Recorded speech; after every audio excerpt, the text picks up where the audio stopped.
Yes, sorry. I forgot to record, but I think it's okay since it's just the start of this session. And thank you, Mr. Sukeman, PhD, for your inspiring speech. And now it's time to announce our and introduce our guest lecturer speakers today, Professor Dr. Thomas Köhler from Dresden University of Technology. And he is a distinguished professor in the field of educational technology with extensive experience in digital learning, and maybe in his mostly recent research. I think it's about in artificial intelligence also. Maybe Professor, you can share how AI implemented in Germany. So we as a future teacher, informatic teacher, especially, we can learn how we shape our role as a teacher in the future. And in line with today's theme, AI in education, Professor Köhler will, I think, share his insights on how artificial intelligence also can support personalized learning, maybe, or how AI will enhance teaching effectiveness. And yeah, maybe he will present also another opportunities on how the research trend in AI for a teacher, especially since we are not only a student here, Professor. We already with Mr. Hardika Dwi Hermawan. He is also one of lecturer, and Mr. Arif Setiawan, Mr. Rian, Ibu Irma Yuliana, also my colleague as a lecturer, and maybe they will have this session as an opportunity to broaden their perspective on how research, especially in AI, will have the opportunity in the future. And maybe without any further ado, please join me warmly welcoming Professor Dr. Thomas Köhler. And please, for the student, just turn on your camera so we can actively engage with our speakers today. Please, Professor Köhler, the screen is yours. Thank you very much for the very warm welcome, Dr. Zuckerman and Mr. Pamodita, the students and colleagues. It's a good opportunity to exchange about how education is going to be affected by technologies, as mentioned, by educational technologies, but as well by specific components like AI. And I've prepared up in request a lecture or a talk for today's meeting. And indeed, I would like to highlight how we discuss integrating AI in higher and vocational education here in Germany, and give some I'll share some examples from our research, and I hope you can hear me clearly. If not, okay. Yeah, okay, we that's hear you perfect. clearly. Perfect. Yes, so that's the topic, and let me introduce, or let me start with a little overview. So we have seen that AI, or perhaps as well other learning technologies, have been arriving over the last 10 years, and this has led to mainly throughout the last 2, 3, 4 years, who are quite, I would say, even dramatic change of how we practice well, information and learning behavior. I would not say that this is already changing the way how education is organized or arranged as a process in terms of the institutional configurations at school, at higher education, or in vocational education institutions. But of course, this is challenging the roles of the professionals, like the teaching staff and the supervisors and so on. And as well, the usage of large language models seems to add not just another component of educational technology, but seems to somehow transform the process of knowledge cooperation and information seeking in a rather dramatic way.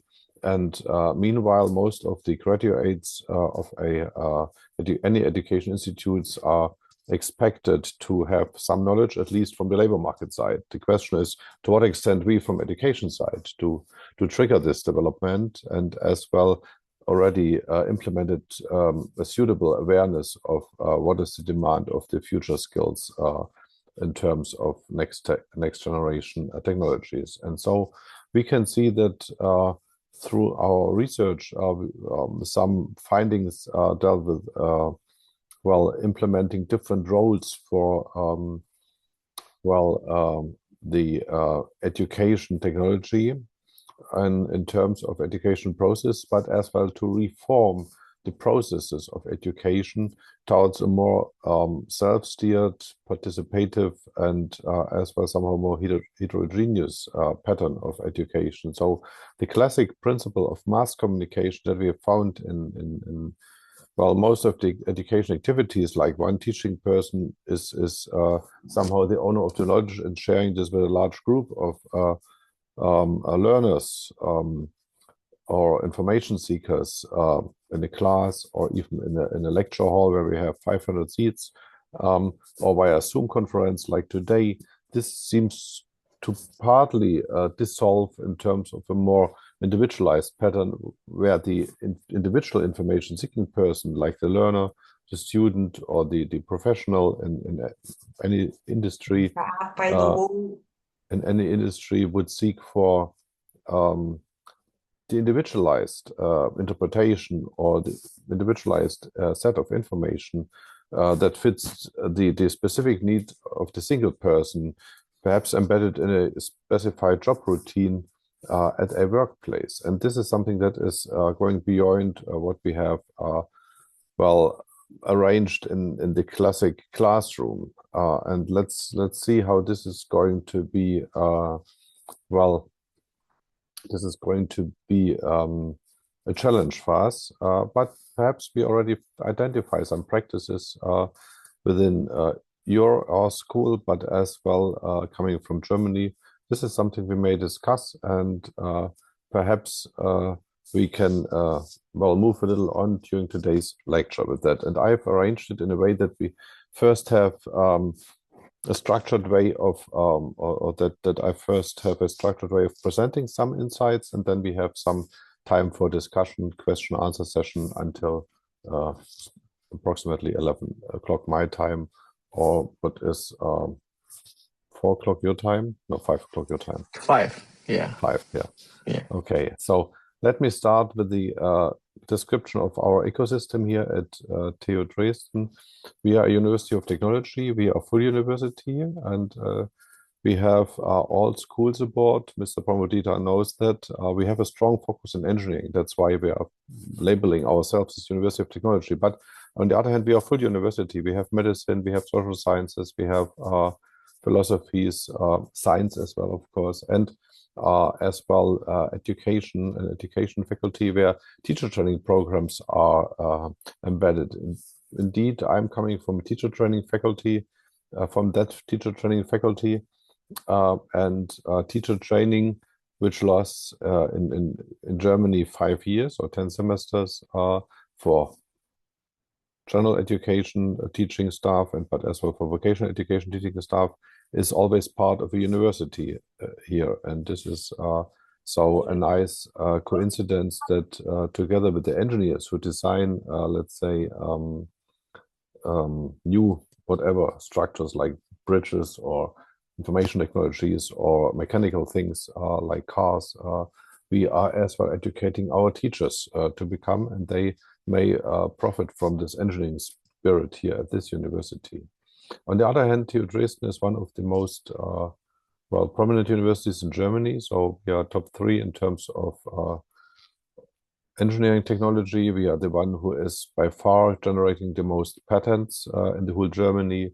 We've got the status of an excellent university, and we are educating about 30,000 students at this point in time. We have a focus on higher studies, so it's more master and PhD students. We have about 20%, meaning about 6,000 PhD students here at the university. We don't have so many bachelor students because not all programs start with the bachelor here. We rather would seek to have bachelor students coming from other places than enter into our university. And about 20% of those 30,000 students are as well international students coming from other countries than Germany. So from Europe, from Asia, from Indonesia, of course. We have a number of Indonesian scholars in very different programs. Unfortunately, not all our programs are taught in English language. We have a majority in German language. We have a few master programs, a few PhD programs that can be studied in English language, but not yet every program is provided with an access to English-speaking or non-German-speaking students or participants. Okay, so that's the overview about university. I myself, I'm directing a research center for open digital innovation and participation. And our idea is that if we have a digital transformation taking place, then we may have a focus on the technologies, new pieces of software, new pieces of engineering technology. This we are able to develop. On the other hand, we are talking about the skills and the future skills of those who are using it in any sector. It's not just in education, it's as well in other industries, it's in engineering itself, but as well in public administration. So any sector is going, and vocational education a lot, it's let's say reshaped by the arrival of new production technologies. And then I would talk about production technologies. And the very important aspect is, however, and this is a focus of our center, to see that there's a production process. The production process in education or in accounting or in another sector like, mechanical engineering or administrative procedures. And if you see that there is new technology, then the production process is going to change. And this means as well that we have a need for different professional roles or professional skills, new vocations. As a vocational educationalist, I would say, well, if I have a new tool, kind of a new hammer or a new computer-based tool, then of course it's not just that the person who is using this does need a new another skill to be trained easily. No, it's as well that the vocation of this person or the vocation in the production process is about to change, and some vocations perhaps disappear and some others arrive. So we have a renewal here, which is more generic than just talking about an additional skill. We perhaps talk about a different division of labor in between the machines, for example, the CNC machines, or now the AIs, large language model based, whatever production infrastructures, and the humans who need to run it. And this is something that we like to focus on in our research center here. Then we're just quite happy that this has become a department of a very even bigger center. We are now about, a little more than 400 staff working in the field of interdisciplinary digital sciences, and just doing research, but no teaching in this center. And we hope that the new building is to come. So they are already digging out the ground. And then in near future, we will be like 600 researchers here. And we hope to be very visible, not just locally in our small state here, but as well nationally, and of course, as well globally, in terms of digital sciences. And the CODIP, Center of Open Digital Innovation Participation, is one of the now 4, later on 8 departments to come. So coming back to vocational education, I already mentioned that we have a teacher training taking place in a full university and lasting for 5 years, teacher training program. So it's always master level then the teachers graduate from. And here we split in the German system. Usually teacher has two subjects to teach. And in vocational education, we have, let's say, the subject of electromechanics, and another subject may be mathematics or a language or another technology subject.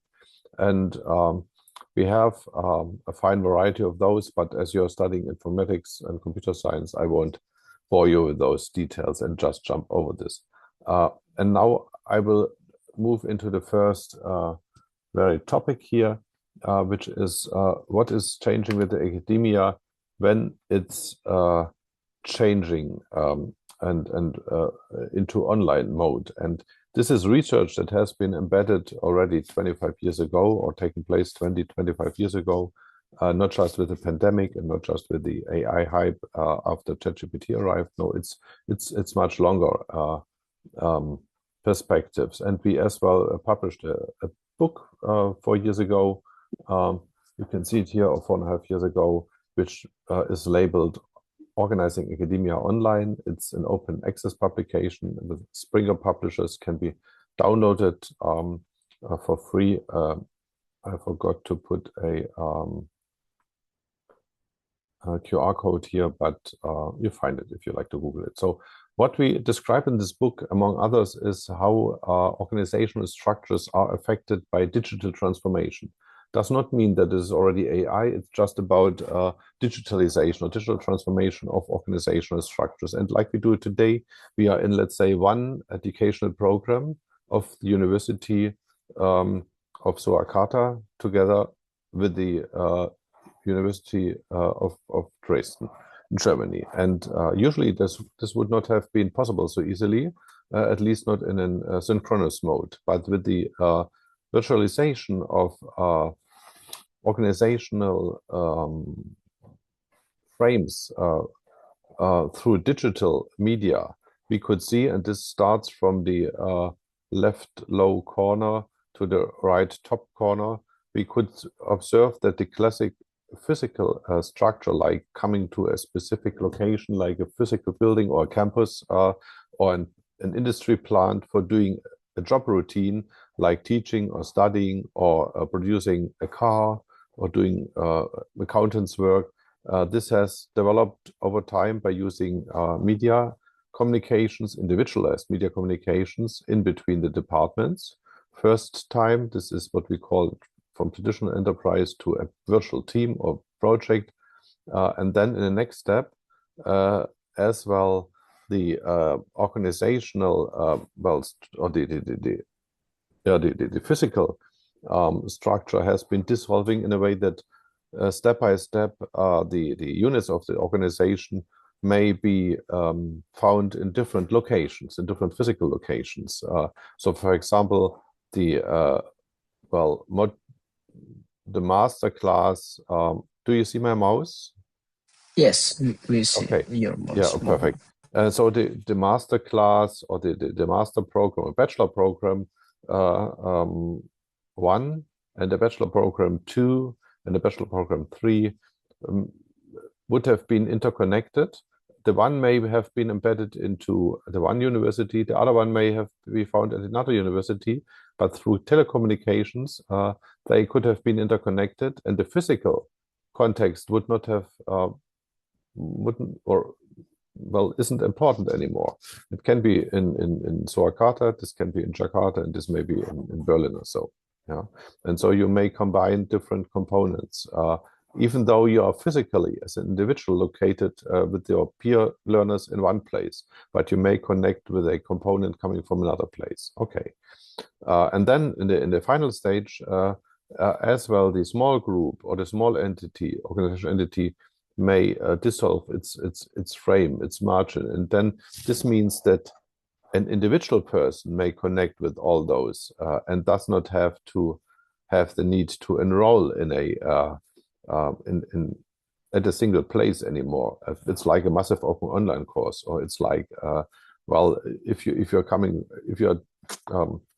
working in computer industry, if you are a freelance developer, so you may connect with other developers in a kind of a virtual or spherical network even, and you see this figure here.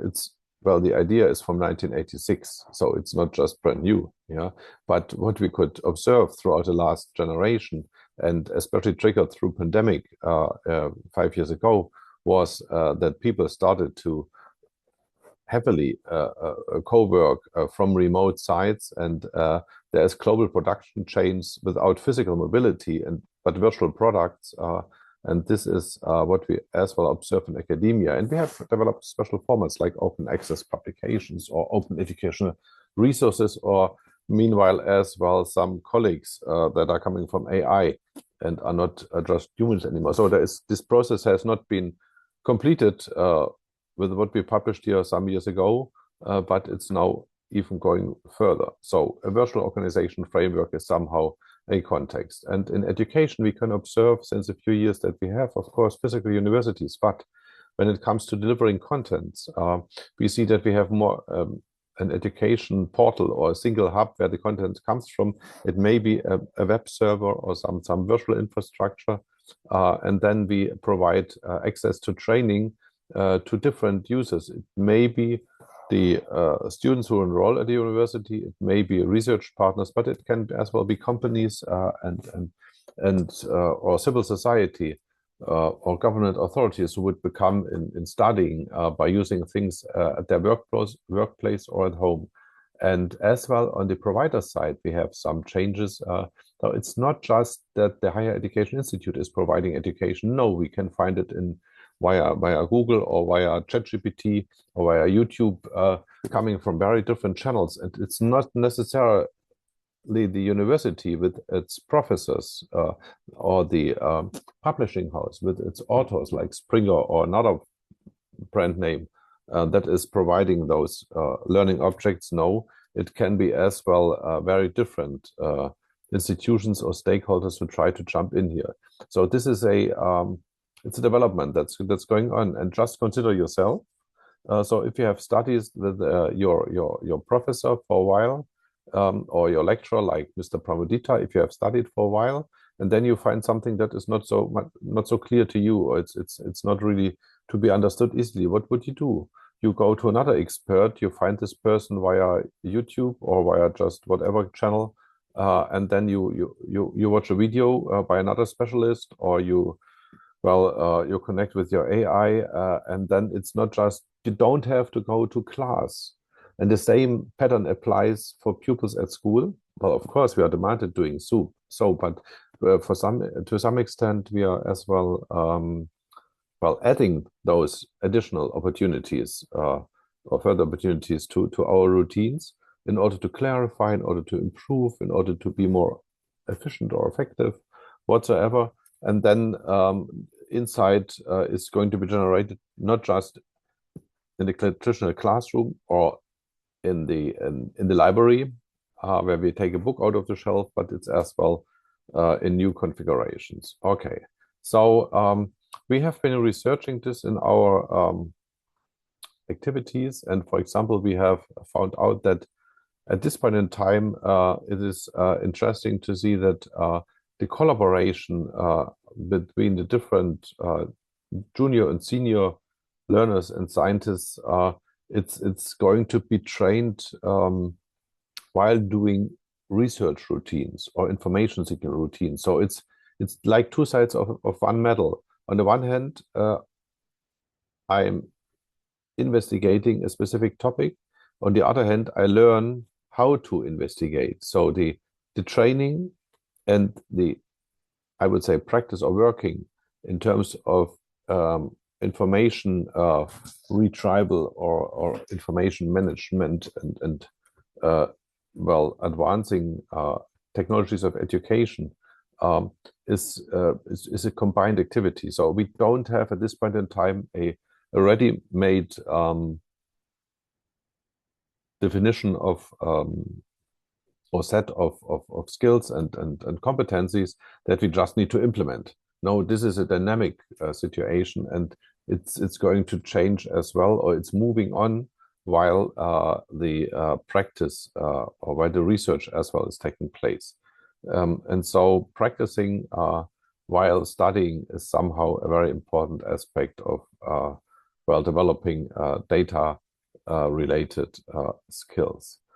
Now, let me move on with that into the definition or into the clarification what it means in terms of our understanding, our theoretical conceptualization of learning. As educationalists, we talk about learning theories. The learning theory is usually describing the learners and the teachers and the media and how those interrelate and what kind of behavior on the learner side is leading to learning in terms of developing physical skills, in terms of developing cognitive aspects like thinking, problem solving, and so on, and as well what kind of support by the teaching staff is helpful, what kind of activity could be practiced or should be practiced, and what effects can be expected then as an outcome. So it's not just that, for example, I have a text. So in Germany, we had a very interesting idea, but it's a fun thing that one would just take a textbook or grammar book and put it below the pillow during the night. And then in the morning, the knowledge of the information of the book will have become knowledge in my mind or in my brain. This is, of course, nuts, but it's a funny idea.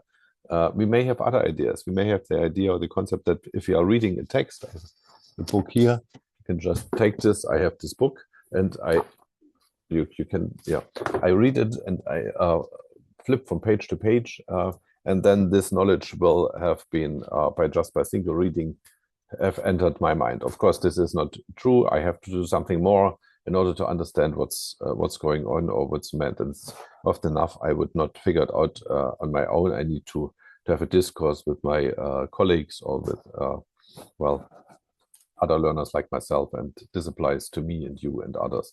And this is then where didactics start to identify what practice is most suitable.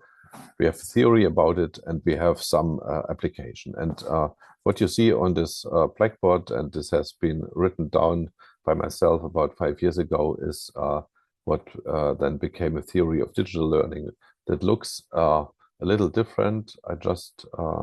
Yeah, looks a little different then, but it's a kind of a speculation. But let's see what is the core idea. The core idea is that there is a question: is it possible to reduce or to convert the learner and the teacher, and of course the learning object, like a book or text or video, just into data? For the object, I think this is somehow obvious. Of course, you're information or computer science specialist, you say, yeah, of course we can have this book, what I have here, and we just convert it into data. Yeah, of course, it's a PDF or it's just whatever software code. Okay, same may apply to a video or to any other learning object as well. Too, if we come to engineering, the same may as well apply to a physical product like a machine, a digger, or an power station, or some chemical plant. We can convert this into data. We can have a simulation, a virtual representation of that, and then that's just data. Okay. Now let's move on and think about if this is possible for the humans in the process of education. What about the teaching person? What about the learning person? Does it make sense? And is it possible at all to convert the physical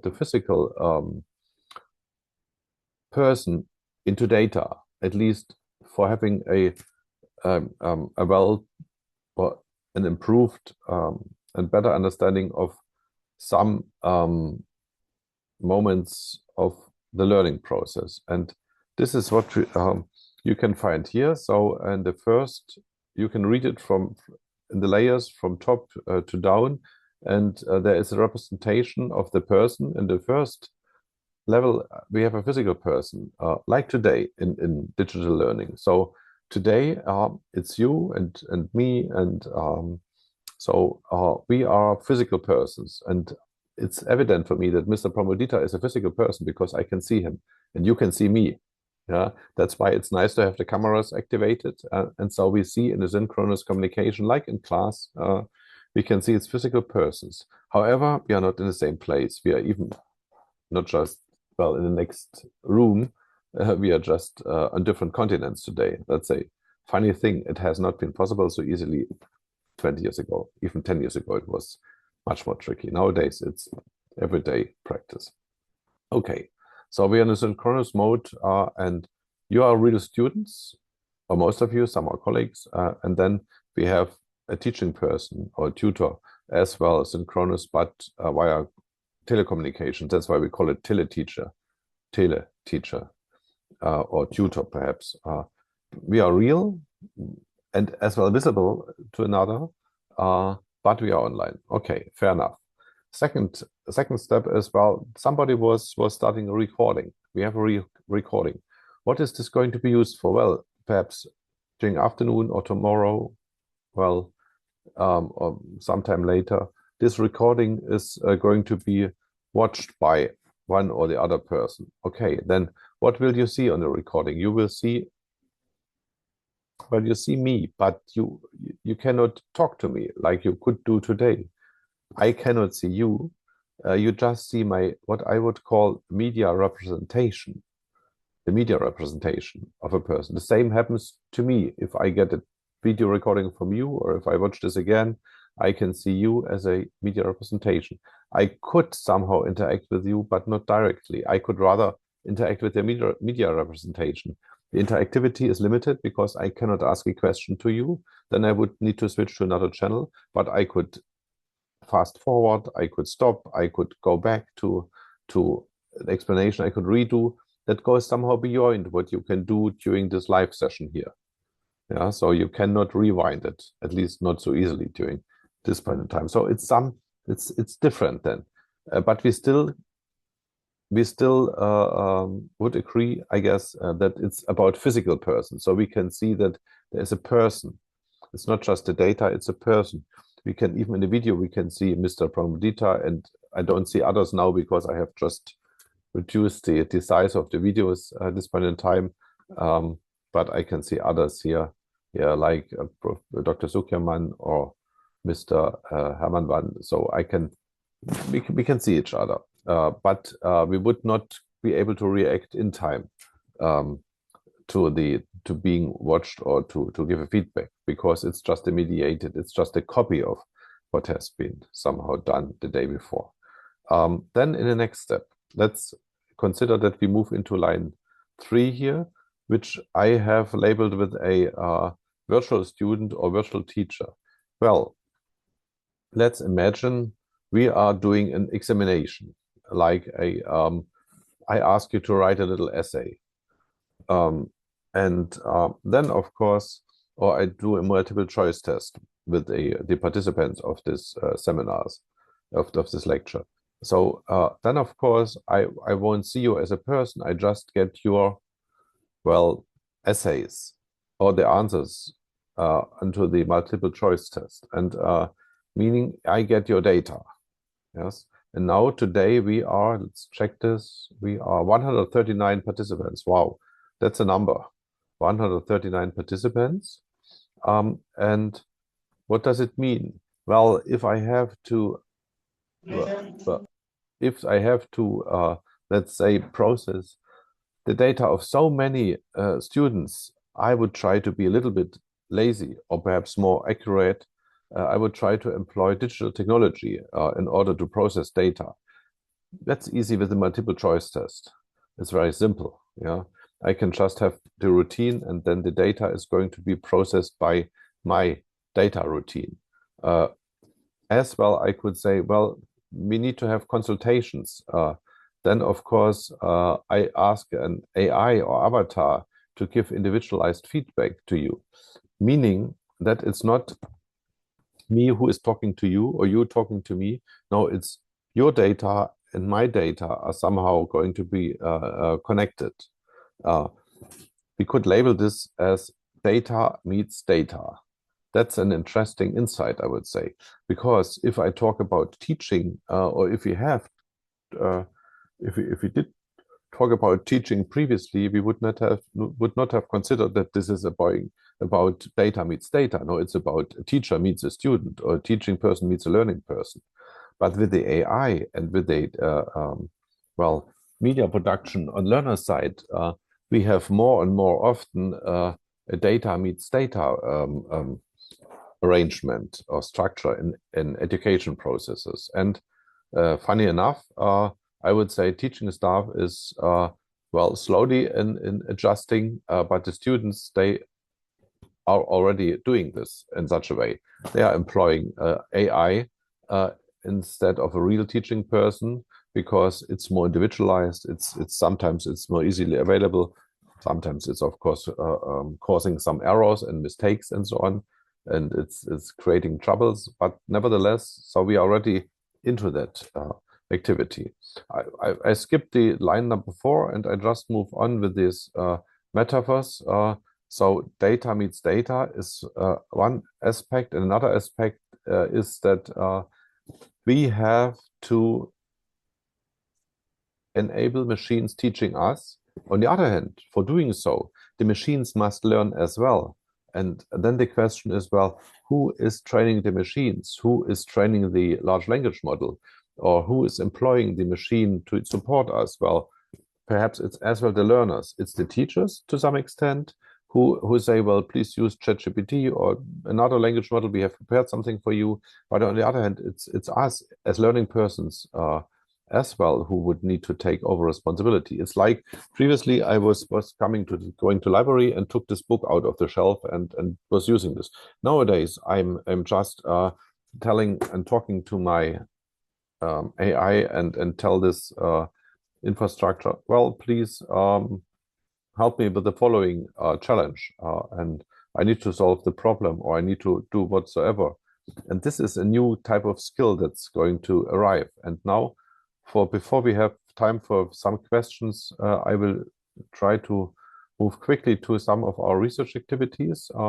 So since 2019, so now it's like 6 years, we are implementing an AI type of technology into our learning management system here at TU Dresden. First, for experimental purposes, since 3 years, 4 years was before pandemic, for as well training our teacher, training students in order to provide exposure. And this is what you can see here. It's in German language. It's now already updated, but in the left box you see me talking to a chatbot. We have a date here when I did. Yeah, you see this is from 2021, so it's indeed before ChatGPT hype. I was asking a chatbot, please analyze my text. So I did upload a text to this infrastructure, and then it gave me feedback, and the feedback came like this network of terms, and it suggested me that the original knowledge in this domain was somehow consisting of a number of terms and connections, like a hypertext, and then the feedback was, well, your text is taking into account different terms, or not that many terms, or more terms, and it has a different level of complexity, and some connections are different. So please reconsider what you have studied so far, why this connection is not there, or why you found something else. And this was already specific for a closed knowledge domain. So not like ChatGPT, where everything is in. It's more like a closed set of knowledge, a closed domain, like the knowledge in your specific subject. I think this is what we implemented here. Sometime later, this looked like this. So the design has been reworked, and it's more statistical then, and as well other routines have been allowed. And later on, almost in parallel, we developed as well another technology which was helping students, not at school, but in higher education, not with the subject, but with organizing oneself into a study program. So, for example, students need to understand, well, what lecture is coming up next week? Where do I find the material, like a video or a chat, or a text, or what are the opening, what are the speaking hours of the professor? When I have a question, Thomas. And what other activities do I need to be a successful learning person? And then they started to consult this another AI mentor, as we called it. And in both activities, we were talking about mentoring. So we were not talking about teaching. So indeed, we considered a different role for the educationalist and profiled more a mentoring or supportive role, and in order to as well enhance the availability of the teaching person.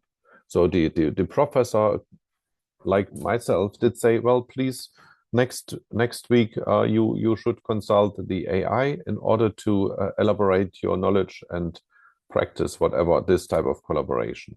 Or if you have a question about how our courses study program is going on, then just use this AI mentor. You don't have to connect with our student tutor.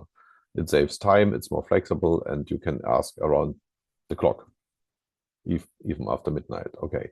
And then, meanwhile, this looks like this. It's from another project. This is run by a colleague who is Sandra Hummel.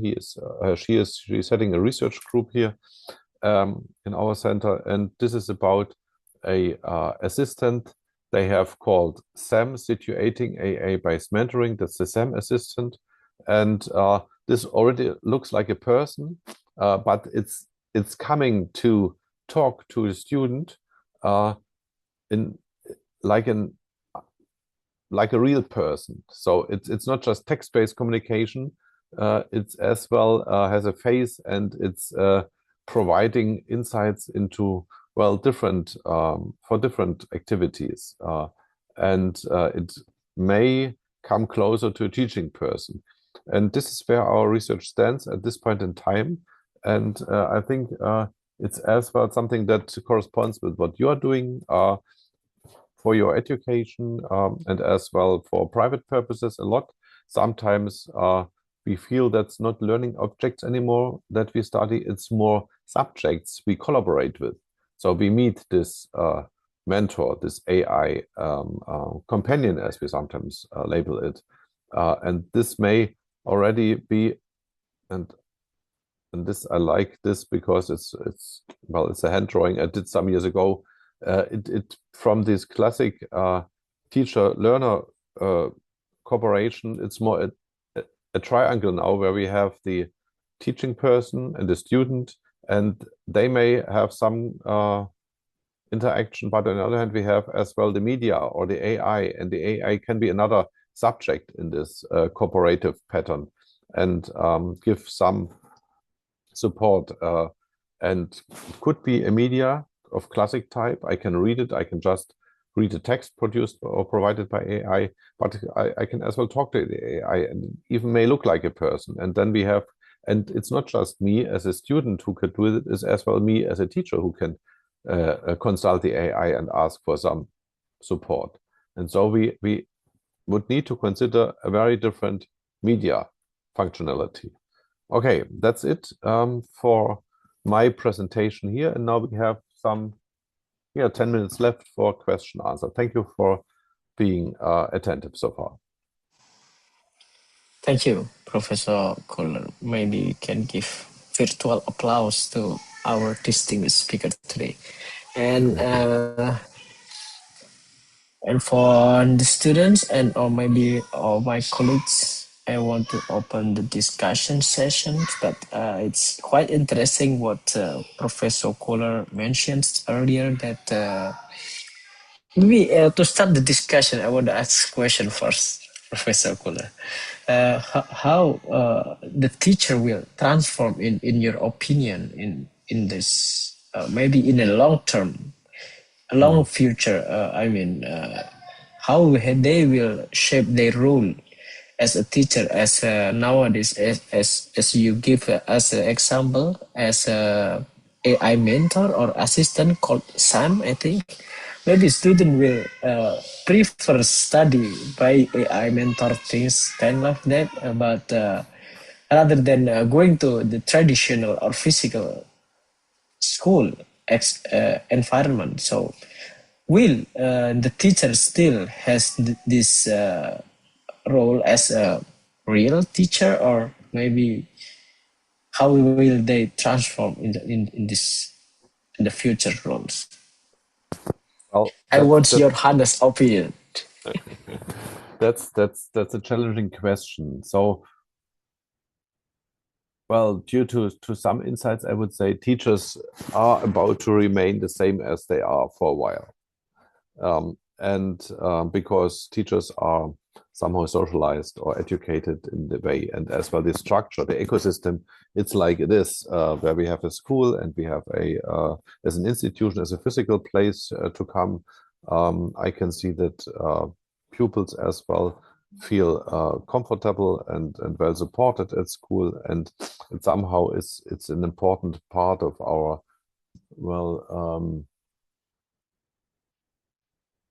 organization of society, that pupils in a certain age, from 6 until it depends how far I would to what age I consider this even until 23 or so, they would, or even longer, they would go to educational institutions and the parents would not be responsible during the day. And so this is part of the division of labor, not just for the factory, but in a societal dimension. We've got schools since 200 years, a little more than in Germany, but previously it was a grammar school of 3 years in the very beginning. So it's only in the last century that it scaled up to 8 to 10 to 12 years, or the vocational education enlarged, extended from 2 years to now 3.5, 4 years even. And the higher education studies are now it's not just a bachelor, it's 5 years. We have here at TU Dresden, we have 20% PhD, so they study another 4 years. So I think this institutional arrangement may be reconsidered on the one hand. On the other hand, we have the question of what activity a teaching person can do. And classic roles of teaching persons are coined quite a lot by the media infrastructures. So we have the lecturer or the reader, and because we have this one media, previously it was extremely expensive to produce a book. Not everybody could read. And so it was important that someone was reading the book in front of a large group. Nowadays, still when I was a student in the 1980s, 90s, there were not enough books for every student when there was an exam. So we had 3, 4, 5 copies of some standard books in our library. But if a group of 20 students started to learn for an exam, we have been told, well, you may use this book only inside library, you may not take it to your dorm, or you have to return it within 2 days. Everything disappeared. Now I can have my own book on every book, by the way, as a copy here, or I can just Google it. And still schools are having, as we call class sets of a textbook, the same book for every pupil in the class. I think this is somehow outdated. And the teaching person is not, or the infrastructure as well in terms of physical material is somehow overcome and or somehow outdated, has been overcome. And on the other hand, we have the teaching person, well, still being a very important partner for the learners to provide guidance, to provide, to steer activities, to give perhaps as well insight, to share insight into the subjects, and as well to support an understanding, and to be precise in terms of the needs and challenges for a single learning person. The one learner needs, well, learners may have different challenges in understanding the very topic, and then the teaching person may be supportive or would be the one who is suggesting what kind of support could be helpful. If here the one AI or here another tool or another type of experience is helpful. And what is really being added at this point in time is that learning persons or teaching staff needs to know about how to use data, and as well how to collect data in terms of enable learners implementing successful learning. So I think at this point in time, it is that teaching persons may add some skills. On the other hand, we can, on the horizon, we can already see new roles or new functions appearing. Then the education staff is perhaps not going to be replaced, but extended by artificial or data-based companions. And so the education staff would need to accept that there is additional supporting schemes, and as well build those into the education process as, I would say, partners. And that's the change I can foresee. And if the education staff is not willing doing so, or is just not able doing so, then of course we can see that the learners do it independently. All right, so it really depends, and I think, yeah, it's Good agree question. with your and I think we still have 3 minutes left, so I want to find one questions maybe before we close this session for the students, also my colleagues. We are really open. Just simply raise your hands. Oh, there are two questions, but I wanted you guys to ask quickly because we have So this we can limited overrun time. by 3-4 minutes. It's okay. Okay, thank you. Yuanda, maybe you appear first, then you can ask your questions. Okay, thank you for the opportunity. And first of all, let me introduce myself. My name is Yuanda Eka Saputra, and yeah, I'm from Informatics Engineering Education here. And I have a question in this opportunity. And my first question is, in Indonesia is there is a growing concern that students primarily use LLM simply for just the copy paste and also just generating and submitting text, but without GNU and also critical adjustment. And my question is, from a design perspective, what is the specific feature of constraints must be built into an educational AI system to actively encourage deep learning and also critical thinking? And my second question is, but I'm sorry if my second question out of topic, that you have been teaching or present some truly remarkable material, and I think it is so amazing, but honestly some of it was even difficult for me to understand. Yeah. And here I realized that education in Indonesia and German are very different, and here me and many students here in Indonesia are inspired by the German academic standard here. And for an ambitious Indonesian student who dreams of pursuing higher education in Germany, perhaps even at TU Dresden maybe, yeah. And could you share your top two or maybe three personal tips on how to prepare for the German academic life, and what's the cultural adjustment are most important to ensure success and a smooth transition? Thank you. All right, please, Professor Köhler. Yes, thank you for your questions. So I will perhaps start with the second question. What about studying for some time abroad? And I just highlight that we have an international master program here at TU Dresden, and this master program would be allows to jump in for one semester as a international visiting student. We just last year had a group of 30 Indonesian scholars from final year of bachelor program who started here for one semester, and they got a scholarship from DICTI in the ISMA program. ISMA does not exist anymore, but hopefully there's something similar coming up soon. And so for those who speak English, for the German speakers, as well, we have more than this one program here in my context.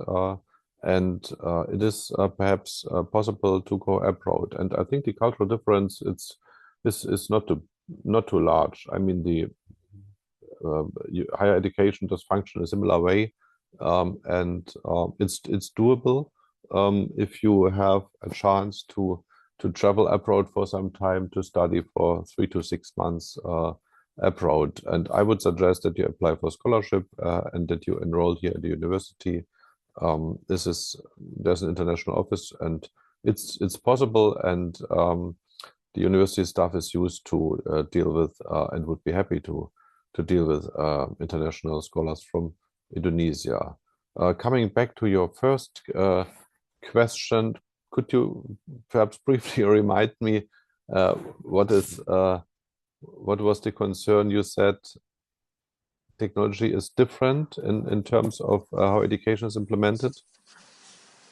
Hello, Yolanda. Maybe you can ask your questions. The first question, I think is a bit forgotten.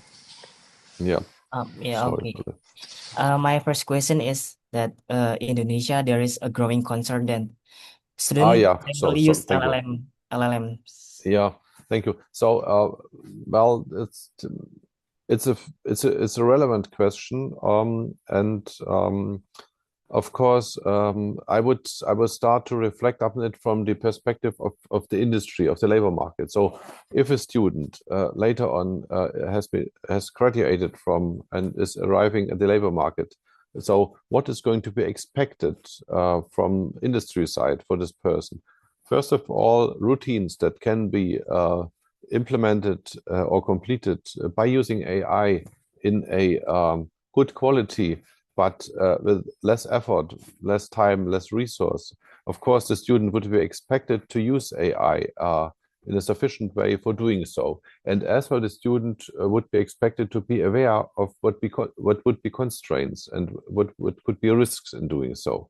So the employer or the company would not be happy with a student who would always use AI and always would produce whatever errors in copy pasting something or in following misinterpretations and so on. So converting this into how training should look like is that training, of course, would need to develop AI skills of the students and should not lead to hesitation in using AI. So it would be needed that, or it is needed that using state-of-the-art technologies is part of the training.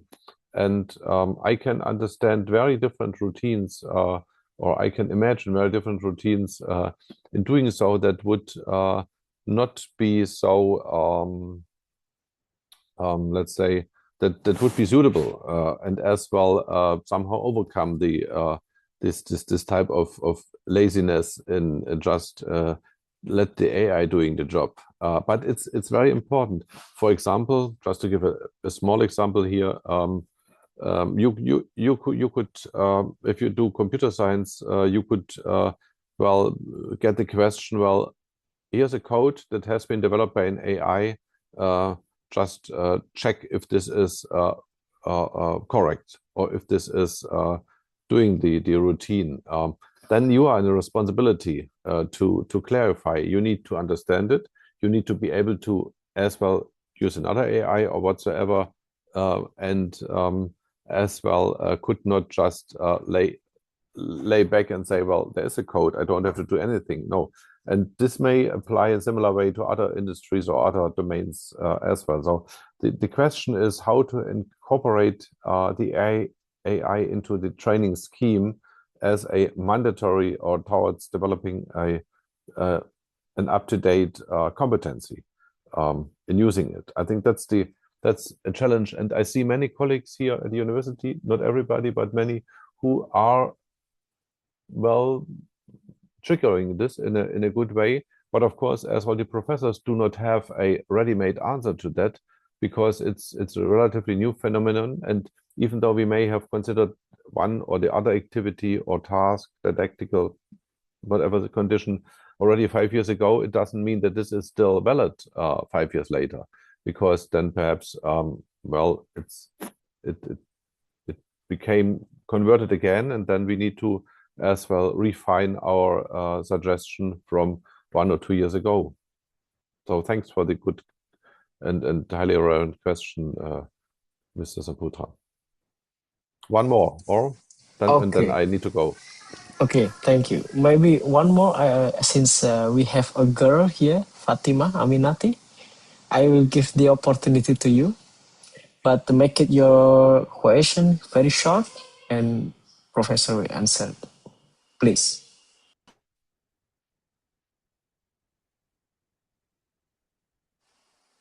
Hello, Fatima? Sorry. No, we can hear you. Thank you for giving me time. I would like to ask some question to Mr. Köhler, but sorry, my English is not very good.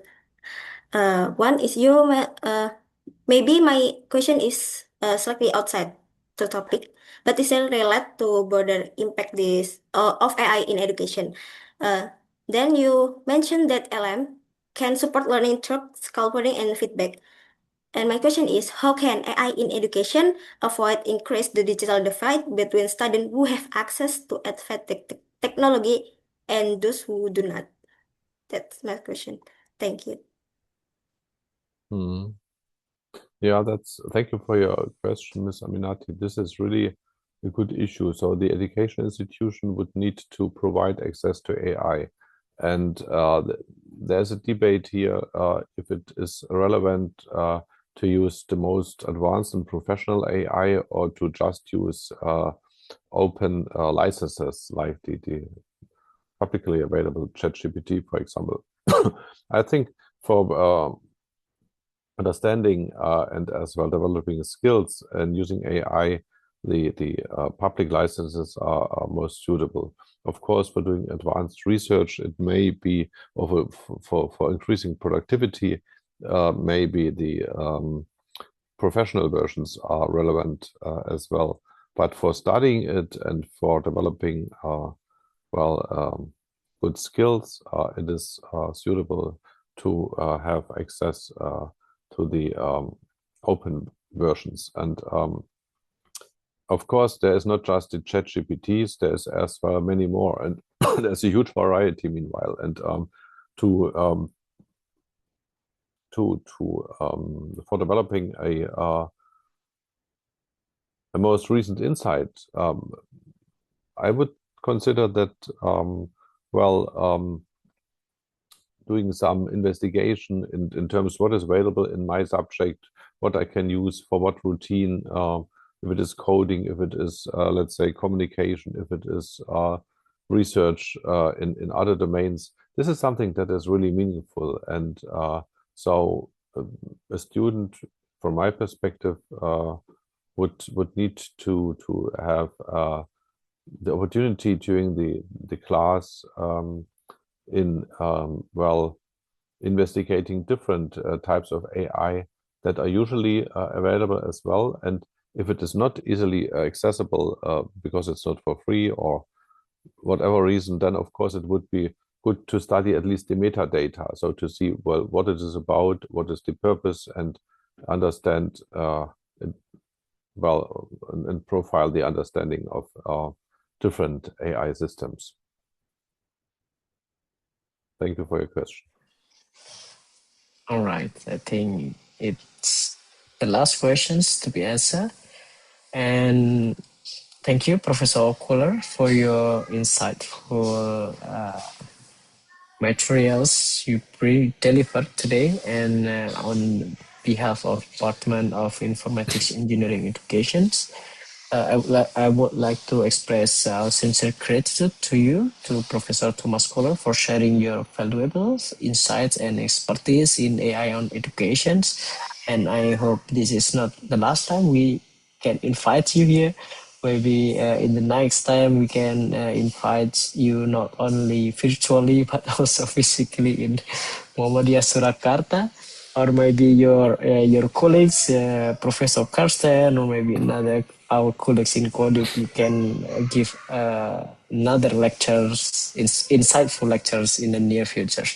And we would also like to give appreciation to all of the students here who really engage in this session, really encouraged to ask questions. I'm sorry that we have very limited time for today's session, but I hope in the near future we can share and invite another distinguished speaker from TU Dresden. And I think Professor Korn also already shared the opportunities to study in TU Dresden.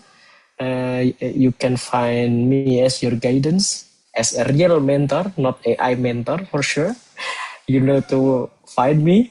And I think it's all for today's session. Thank you, Professor Köhler, once again, and good luck for everybody in your exam for I think the next 2 weeks, and see you on the next guest lecture series. Assalamualaikum warahmatullahi wabarakatuh. And Professor Köhler, thank you and have a good day. Likewise, thank you for being with you. Yes. Professor Köhler, bye-bye. Bye-bye.